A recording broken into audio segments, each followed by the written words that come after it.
there was a bet whether I would have gotten named first or not, and I was like, there's no way I'm going to go first. But good evening, everyone. My name is Jude Husein. I am a government professional. I'm a traditional nonprofit leader.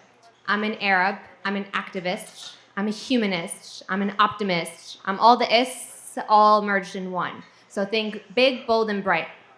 And so one message can alter your life. It can basically determine how you interact with someone. It could be a conversation in passing. It could be how you troubleshoot a scenario. And so this evening, I want to share 3 very specific messages that were turning points in my life. And they were like random, ordinary days that I didn't think anything of. And turns out it kind of geared me to another route. And so the first message that I wanted to share that was a turning point was growing up to be an optimistic Arab activist. And so growing up in North Philadelphia, sharing a room with 3 of my siblings, so we had to decide who's going to take the bed one night, who's going to take the floor, but the standard of excellence for my mother was the same. So it didn't matter if you had a crappy night. You were going to show up and show out. And so that meant I had to travel 2.5 hours to get to school. So walking 12 blocks to the L, from the L to the term, from the term all the way to Northeast Philadelphia from North Philly to really try to get a good public school education. So my mother wasn't too happy when I got truancy court. And she said, you had one fucking job just to get to school on time, And I completely screwed it up. And in that moment, I realized that Philadelphia public school students have the most resilience that you'll ever see in your life, right? And so SEPTA is your best friend. And SEPTA is now my best friend too. But I will say driving has its perks as well. So I'm not gonna give that one up. And then that transitions me to kind of an ordinary conversation with my brother one night. And this is how I remain steadfast in my advocacy work. So I'm walking in after traveling 300 miles across the Commonwealth, hearing Black and brown students' experiences on their campuses.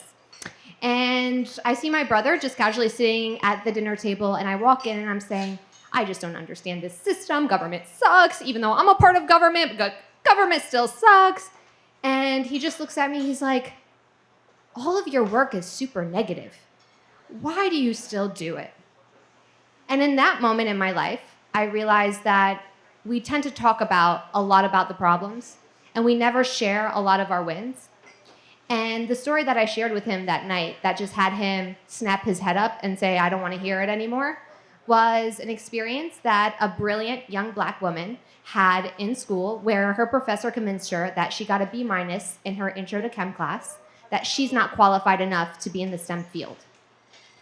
And I didn't share the latter half of the story, that a year later, she graduated, full honors, and now going to be a chemist. And so that full turnaround moment where advocacy is really tough was a really huge moment for me.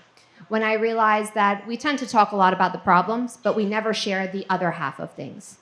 And so that's really what has kept me steadfast in my advocacy work, is those key moments in life where government sucks, but I'm a part of government, and then I step outside and I'm like, okay, now it's time to agitate you guys, and I step right back inside. And so it's very interesting to me how we transition in and out of those moments where it keeps us going. One day you're about to quit, and the next day you turn back up. And the final, is that button yellow, red, green? All right, we're still green, we're still going. All right. And then the final that I want to share with all of you guys is in a time where it was my very first day working for the Senate of Pennsylvania, I walked into the Capitol in Harrisburg. And my immediate thing is to say good morning to everyone that I see. So I'm good morning, good morning, good morning. And my colleague pushes me aside and she's like, we don't do that here. I'm like, what do we do here then? She's like, just people don't talk like that. And in that moment, I realized that no system is ever going to make me so jaded that I do not speak to the people around me. And then I transition to the end of my day where I'm just talking to someone, casually getting to know them. He's like, what do you want from me? I'm like, I just want to get to know you. He's like, okay, completely walks away. And I conclude with this, is that there's good people in government, there's good people in advocacy, there's good people really everywhere if you look around. But more importantly, we must remain steadfast in our commitment to serve people and have fun with it. And so say good morning to everyone. Thank you.